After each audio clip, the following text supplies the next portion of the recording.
Welcome to AFL Uncensored. I am your host, Tej Johannesson. With me, I have a co-host, Omari Fraser. We are doing the first episode of AFL Uncensored podcast.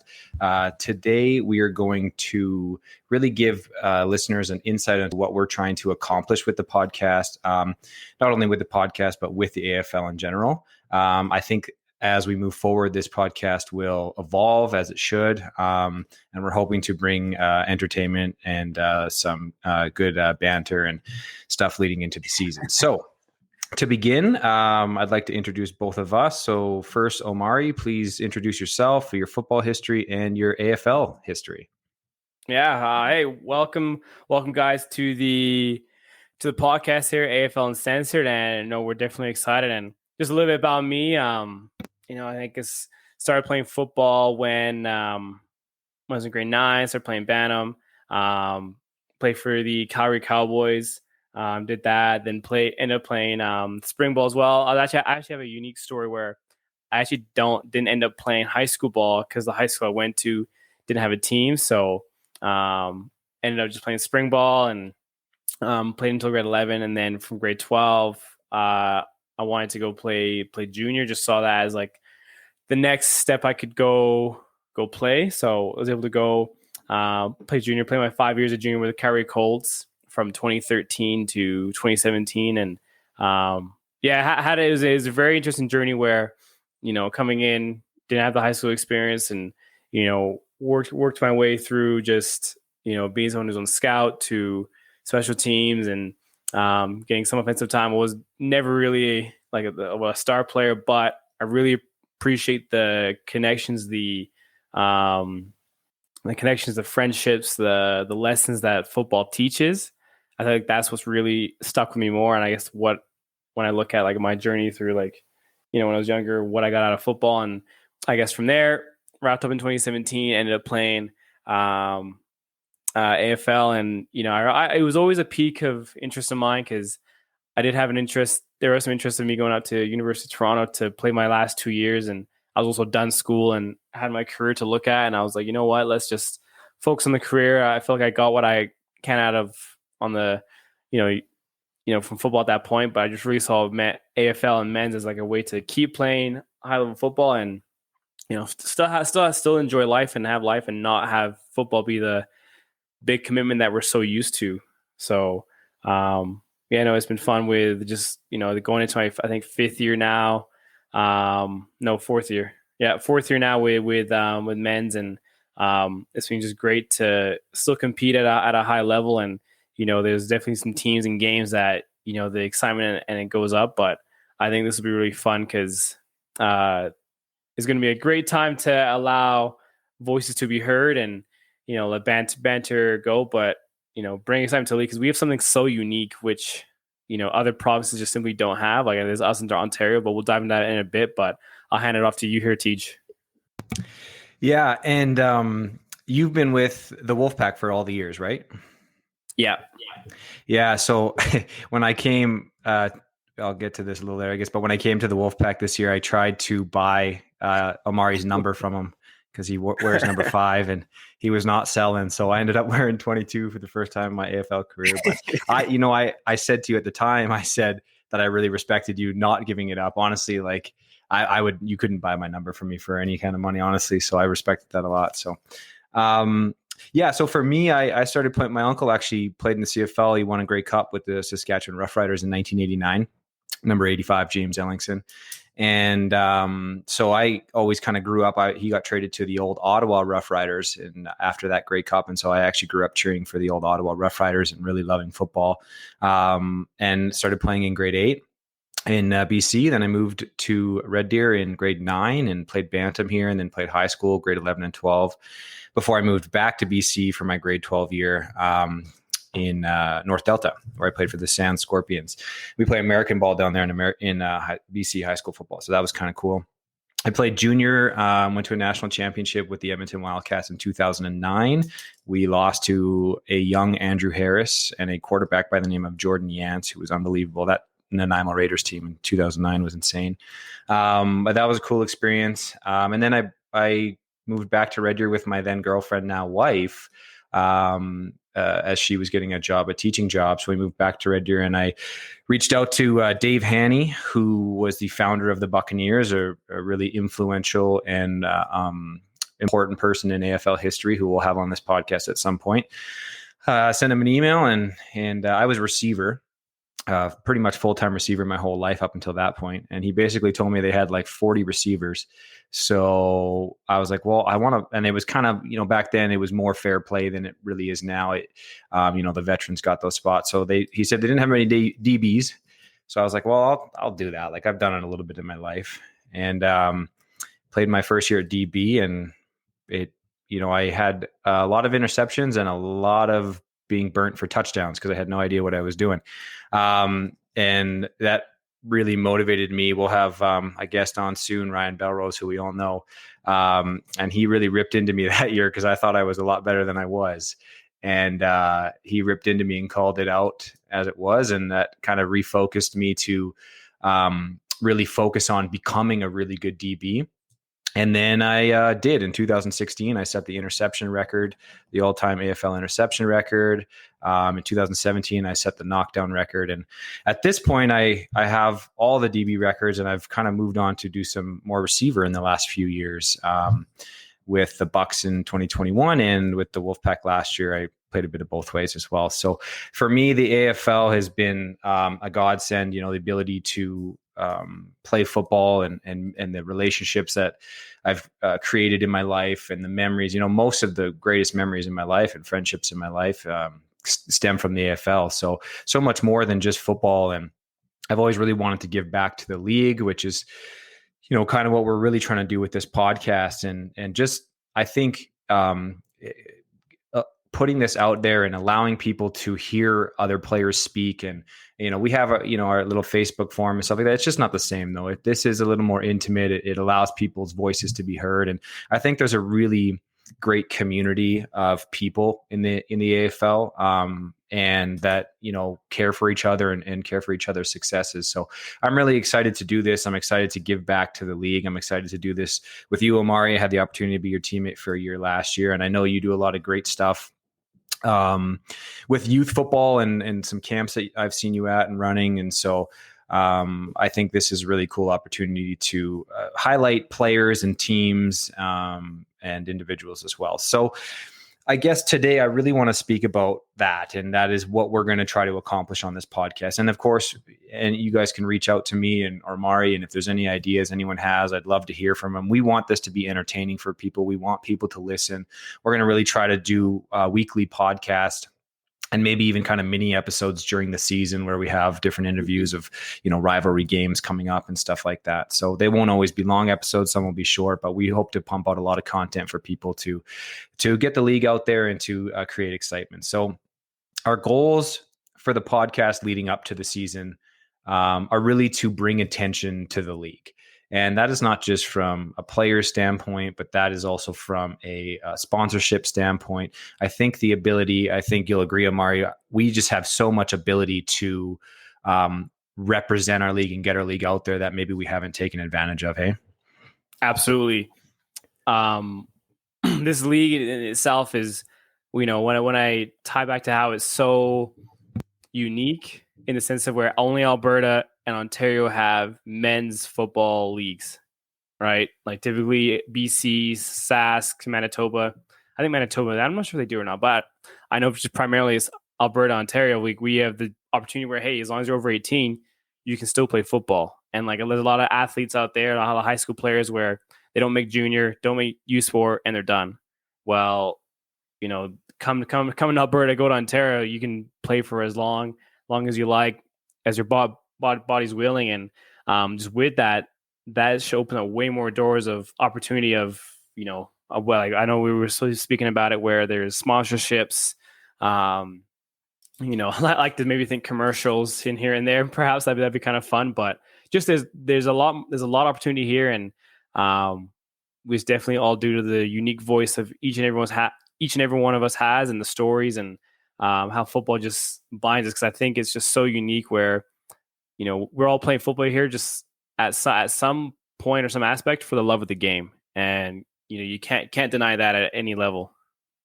No, not at all. And I think if you're an adult and you're willing to sacrifice your body, understanding that football is a dangerous game, I think you're only doing it because of the love of the game. You know what I mean? Nobody's getting paid here. Everyone has to pay fees. And I really, with this podcast, I want to reward all the sacrifices that guys make to play in this league. And I think getting people's names out there, getting people's stories, getting more fans to the games, more sponsorship, just more eyes on the league in a positive way. I think for a long time the league has maybe had a negative image, due to maybe a lack of really doing stuff like this and talking about the positive things that the league brings. There's this kind of reputation out there, that the AFL is a so-called bush league or Or like a beer beer league. league, and that kind of stuff irritates me because I've played beer league sports and they don't practice all summer or twice a week.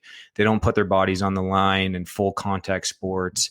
I would argue that the AFL can be more dangerous than even professional level football because those professional players are taught and coached to be so careful in their violence. And a lot of times in the AFL, you got guys that are throwing their heads into things and it's not called as tightly. And everyone knows that. Everyone knows that it's a dangerous sport. And that's anything from beer league. And on top of that, since I've come into this league, there's been a couple of down years, but there have been some unbelievable years with teams full of university level talent, junior level talent, guys that eventually went on to play in the CFL, guys that already had played in the CFL.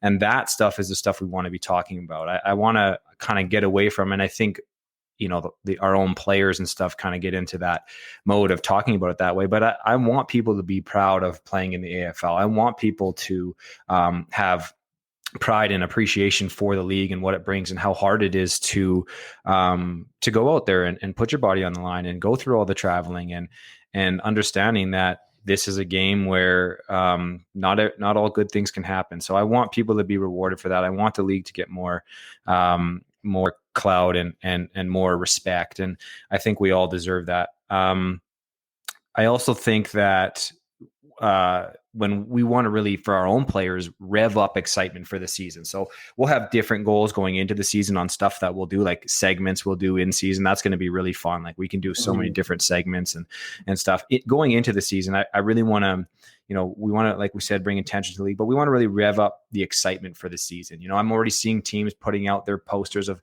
who they've signed, and we've already got a little bit of shit talk on the internet, and we've got people and people like that because it's exciting. It's fun to talk about that stuff. It's fun to create those rivalries. And I for myself, I'm going back to the Bucks this year, and for myself, I see a lot of people talking about, the rematch of Cold Lake and GTA. And I'm like, well, fuck, it's January right now, boys. Like, let's settle down a little bit. I get a little bit spicy when I hear that. People are kind of forgetting about the Bucks. And I'm sure you feel the same. Like, no one really knows what's going on with the Wolfpack. And we like that stuff. And so we want to rev up that excitement. We want to have players on here. I'm going to be having representatives from each team onto the podcast, and we'll talk about them, some of their signings. I'd love to talk to teams and get on, some players that they're excited about.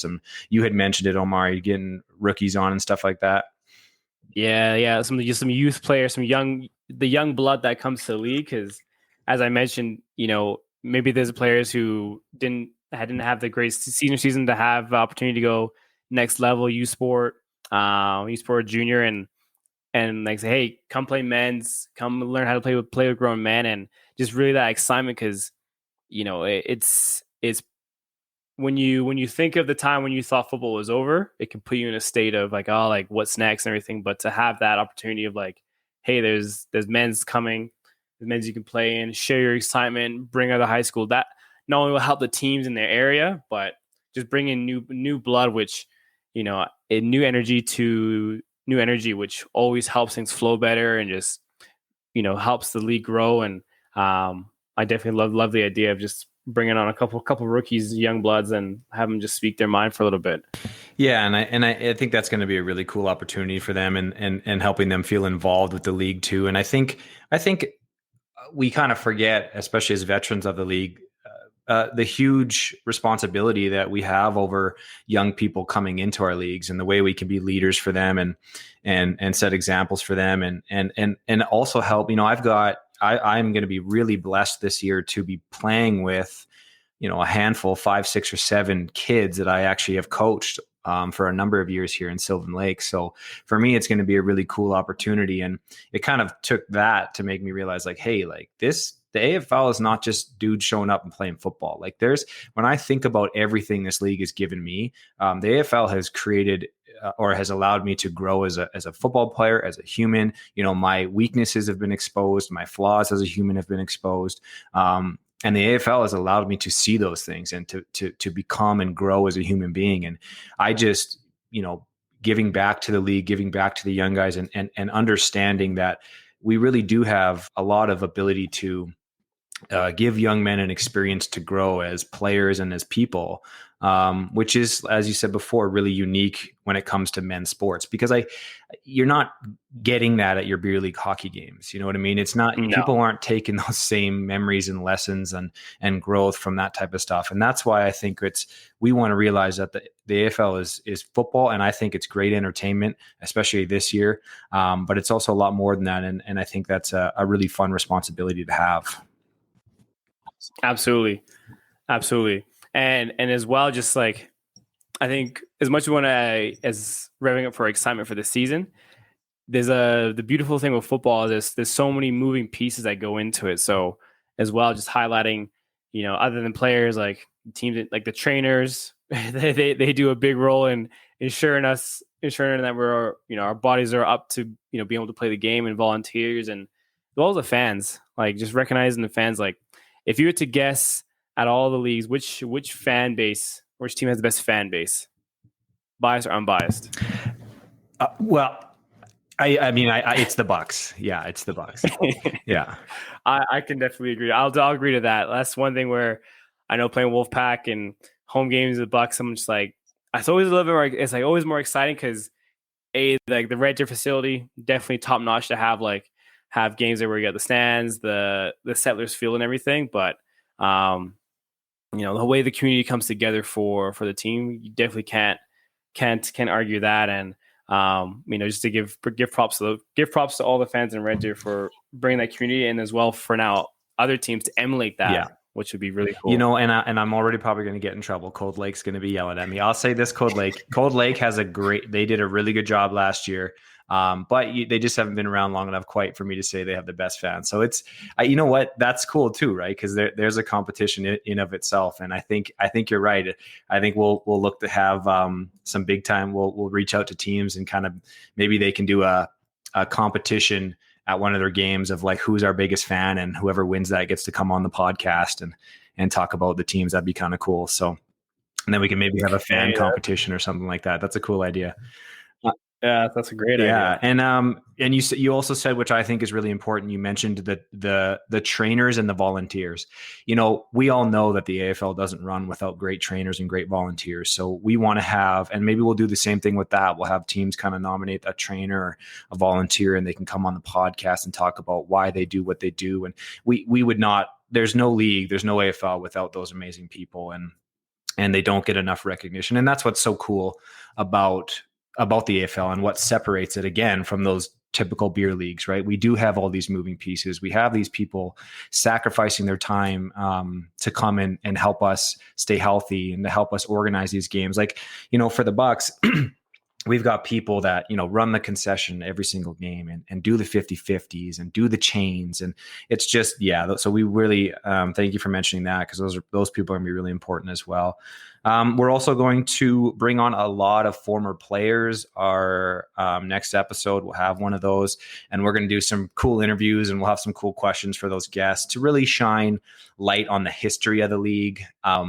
I know you've got one down there, Amari and Daryl, that we'll definitely have on for sure.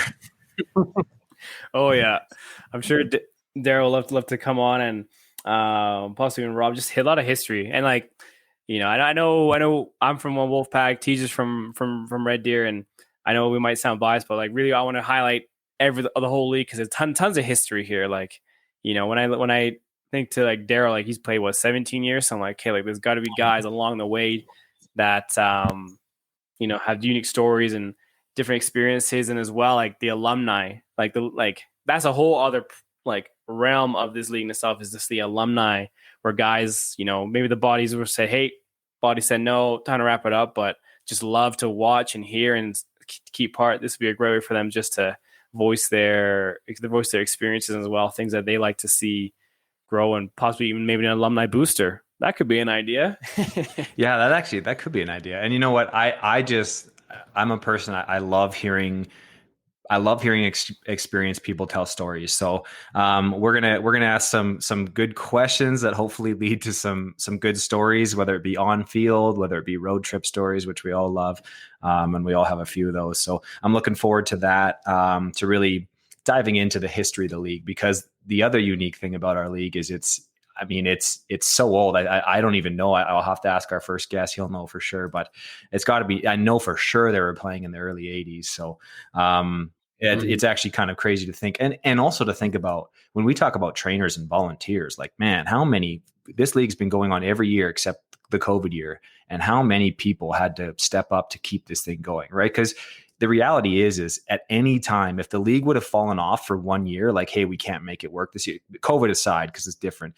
I don't think it gets brought back, right? So you have all these people that have kept this league afloat, which is just amazing. And Rob and Daryl obviously are two of those mainstays for sure. We want to. Oh yeah, this is going to be a cool one. In our third episode, we'll have President Vince and Vice President Teague on the podcast. So we'll introduce you guys to the executive, so you guys can really get to know them. We'll ask them some questions about their vision of the league and stuff like that. So I really want players to know who the people are that are on the board. Myself and Omari have nothing to do with the AFL board. We are doing this independently, but we want to have those people on here.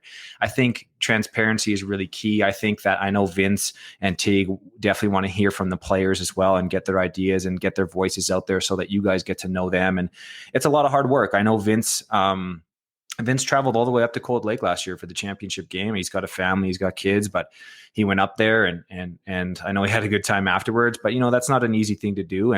And those things kind of go underappreciated. So I want to bring them on so we can meet them and people have, put a voice to the people running the league and volunteering their time. And then moving into our in-season goals. So these are going to be really cool. I think we want to do things like games of the week for sure. So we'll have Omari and I will discuss kind of what we think the game of the week is. We'll discuss that with our buddy Double D, who will be helping on this podcast as well. He does a lot of really cool stuff. Double D Shots, check him out. He is so great for the league and deserves all the love and all the appreciation and respect. So we'll be doing some games of the week stuff, and we'll interview players and coaches from the teams that are in those games and to really set up those rivalries. What else are we doing in season? Going to be the weekly rankings. I know that's one thing where the league, just from like me being in the league always awaits the Teach weekly rankings and analysis. So much easier to do it via voice, by the way. So I'm glad. It'll be, we'll save the clicks, and I think that'd be really cool. And I mean, it's with the rankings, someone's always going to have like before it, against it. That's the beautiful things for rankings. Like it can, it fires people up. It makes people like slack a little bit. Well, here's the thing about rankings. Okay. So, it does frustrate me a little bit because, I think most people see the effort I put into it. I really don't. I watch a lot of film. I love watching film from other teams for obviously scouting reasons and stuff, but I love watching film. I love watching players and studying players, and I love stealing stuff from teams that they're doing or techniques from players that I respect. And so I watch a lot of film, and I do put a lot of effort into those rankings, and I try to make them as unbiased as, well, I do make them as unbiased as possible. I think, I was on the pack last year and I never ranked us above 4th or 5th. Right. So I'm pretty good at that. And I know you always offend somebody, but that's okay. We'll keep doing it, because I think people do. It is a fun little thing, and it creates a little more spiciness. Yes. You can't go wrong with the spice. No, you can't go wrong with spice. And that's what makes it fun, right? Like it's, in my younger days, I would shit talk more because I was insecure than anything. Nowadays, my shit talk is more polite, and I don't really do a lot of it, but you still love the rivalry aspect of it. Like, you still love feeling, oh, this guy thinks he's going to get me, and I can't wait to get out there on the game and just shut him up. Right. So that stuff is fun. Like, I mean, I'm not going to lie to you. Like, without that stuff, I don't know if sports would be nearly as fun. So you have to. And like, just to like, when you look at the whole competing side of this, like, I feel just as like everyone is individual in their own lives and everything, and we go through our weeks, good weeks, bad weeks, but like, that's the beautiful thing with still being able to play football, is like, we just know, like, hey, I'm going to be able to go to a practice, to a game, and prepare for war and compete and just satisfy that very masculine energy of just like wanting to win and dominate and do well and contribute. So I'm all for it, and I love the juiciness that it brings. Yeah, 100%. And I think it, creating rivalries and more intrigue is just good for the league, and in a healthy way, right? Like, we are in season. I said I'd do this, so we're going to do it. But we'll have a segment called the Levitsky Hour, and we'll bring Travis on. And I think the entire segment, I was trying to think about what I wanted to do with it, and I think I'll give Travis two names of random AFL players and just let him shit talk them for half an hour. Like, and he totally could, right? Like, that's the funny thing. And so it might be a little more complex than that, but I just really want to have fun with this. And again, if you're listening to this, like, message me if you've got ideas or you want to be on the podcast because you've got a story to tell. Like, we are open. We want to really pump out an episode a week and keep people entertained. And so reach out, but we'll do a lot of fun stuff. So that's basically what we wanted to cover in episode 1. Episode 2, we're going to record on Wednesday and release it. You guys are probably hearing this on either Monday or Tuesday. We're going to record episode 2 on Wednesday and release that hopefully by the weekend. And then episode 3, we've got booked for the following Wednesday with President Vince and Vice President Teague. So we've got episodes coming. And our first guest will be the infamous Ryan Belrose in episode 1. And I promise you that will be a lot of fun. I can already hear the comments. I can already hear the thoughts. The people in their cars just being like, "Oh boy." Well, here's the thing, and I've said this about Ryan, and we'll talk about this with him, I'm sure. Ryan is oftentimes correct, and I learned this the hard way when he went after me, and then I tried to go back after him in my rookie year. And so I've honestly learned to really respect Ryan and appreciate his. Not saying he's always right, and not saying his the way he goes about things is always correct, but people love to listen to him. I love to listen to him. And so I'm really looking forward to that. That should be a lot of fun. Just to end, Amari, I want to go over, because I want to do kind of fun stuff on this podcast too and talk about the AFL. So I'm going to ask each of us, and you can go first, but speak about the most favorite game you've ever played in the AFL. Favorite game. It comes down to 2 games. 2 games. My the first away game of my AFL career, which actually I make it that second because Airdrie for Calgary, we consider that home, but I guess we had to Fort Mac. I think I'll say the third. I'll say the first one, and I think we're both gonna come together on the second one, and then I'll let you take it away. But as it goes for my favorite or best game just coming into the league was definitely our 2018 away game to Fort Mac. First away game. Hop on the bus, got that joy of being on the part of the team. And we had a travel roster that went up. And I think for that game, I was going to be RB1. And then it was, natural swap because I played that all growing up. But it was really a game where I was able to really showcase myself. And at that time, too, 2018, Fort Mac was definitely a solid team. I believe they went on to win. I remember 2018 they did. Yeah, they did. They won, and it was cool because even though they were high ranked defense, I was still able to make some plays and help the team move forward and have good returns and just really showcase myself as I was like, hey, like I'm and compete this level and just reassure myself, even though I knew, but just that little check mark in my head, like, hey, I can compete at this level and do well and really showcase myself. And then I think the 2019 final between the Wolfpack and Bucks, again, we were against each other. But that was a game where, for me, it was tough because again, we had I know we had a good friend of mine, Dylan Minchell, who was our RB1, and Tyler Shea RB2. They were both away for that game, so I'd step into the RB role, and it was like, hey, Mark, you want to go RB? Cool. Final. I've been playing slot most of the year, and just be able to come in. And I remember that game had some ups and downs to where, yes, I think I had some great catches and runs to help move the chains, but I also had like two drop passes and a fumble, which championship game you can't have. But it was just an emotional game where I was able to really, I was really pleased with myself, and I debriefed it later where I was like, hey, like, had the highs where you get to move the chains, and the lows where the fumble got pulled, but stayed just calm, cool, collected. And I'll take this. That's more of a mental win for myself of just staying smooth through the process. And I know you ended up winning, but that was a game that literally came down to like seconds. Well, and, so 2019 final Bucks Wolfpack. That is my second favorite game of all time. Obviously, we lost that game, but that game was crazy. So we had the Bucks were kind of winning the game. It was kind of a low scoring first half.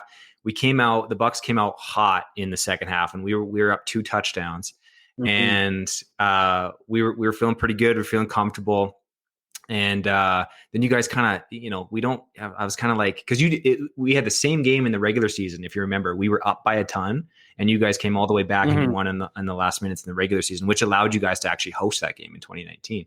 So at McMahon, I was kind of like on the bench, like, guys, like this is Daryl Eason. Like you have to understand, like, the guy knows how to play in these moments. And I remember saying that exact thing to the defense. And so you made it close. And you ended up actually going up by 3. And then we were driving with like a minute and 50 left. We're driving down the field. I was playing offense at that time. I'd come over and I was playing defense, but for that drive, I came over and played offense. And we were moving it down the field, and eventually it got to a 2nd and long. And our quarterback, Jarrett Burzak, threw an incomplete pass and got hurt. It ended up being a blown knee. So now we're sitting at 3rd and 10. We have no backup quarterback. And so we ran this formation. We're down 3. We're in field goal range, by the way. But the problem is that our quarterback was also our field goal holder.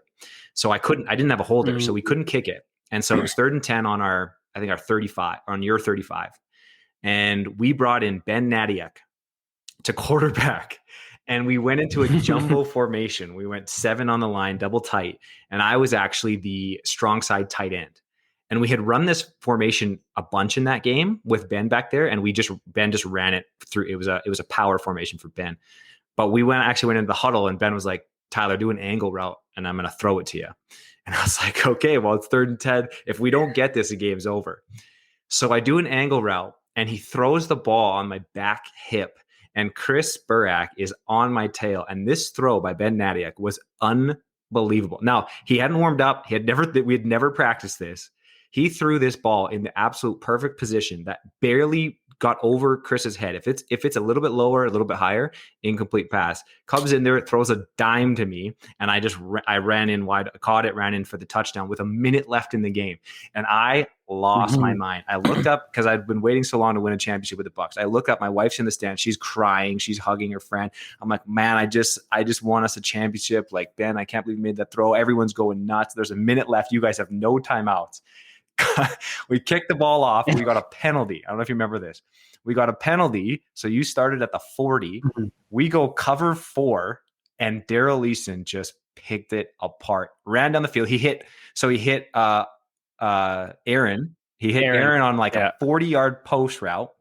Then we got roughing the passer, which moved the ball down to the 1-yard line. And then Daryl Eason, quarterback, sneaked in with like 20 seconds left in the game, and my heart broke, man. I was so upset. But that game was really cool, and it made winning in 2021 even more special. But that was a fun game. My actual most favorite game that I've ever played in was actually in the 2016 season opener, Bucks versus Fort Mac. And this was the year where Fort Mac had the fires.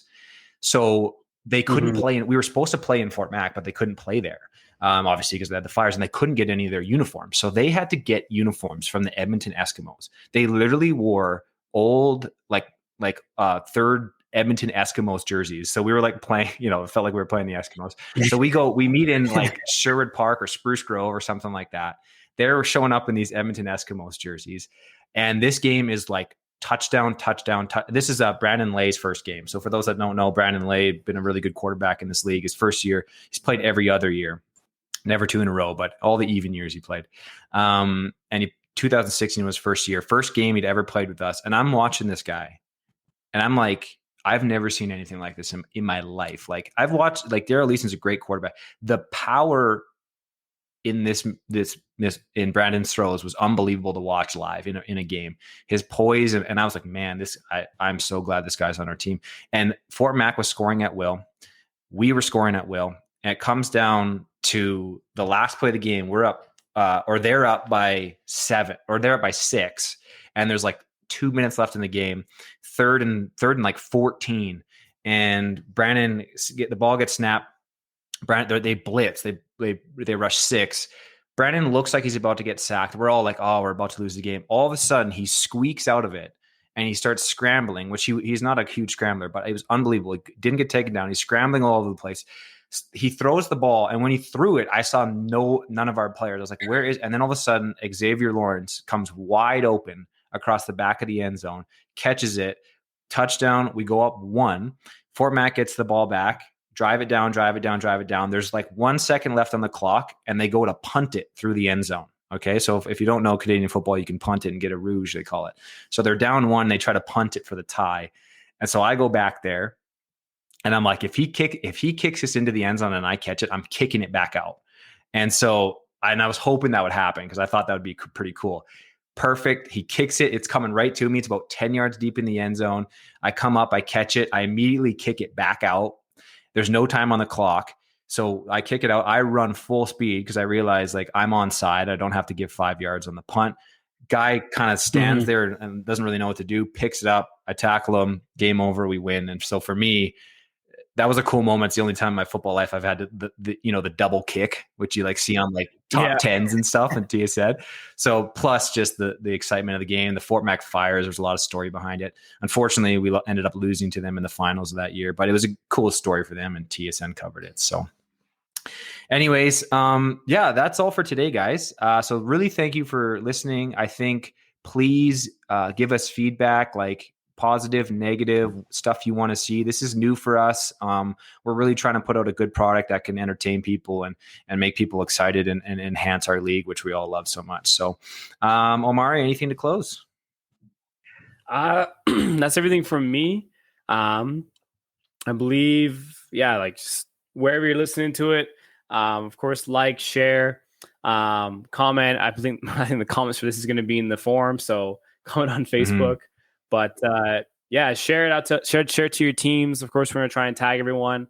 We're going to figure out how we're going to distribute this and get it out so that everyone can hear it. And then, if you got any players who are, like wondering, like, oh, like, do I want to play? Hey, let them know this. You got any people in high school? Hey, the league is for real. We're here to play. We're here to dominate. And let's have some fun here. I like that. Yeah, please share it, guys. And as long as people want to listen, we're going to keep making episodes. So, all right, Amari, I appreciate you, and let's link up Wednesday with Ryan. Yeah, sounds good. Looking forward to it. Take care. Bye.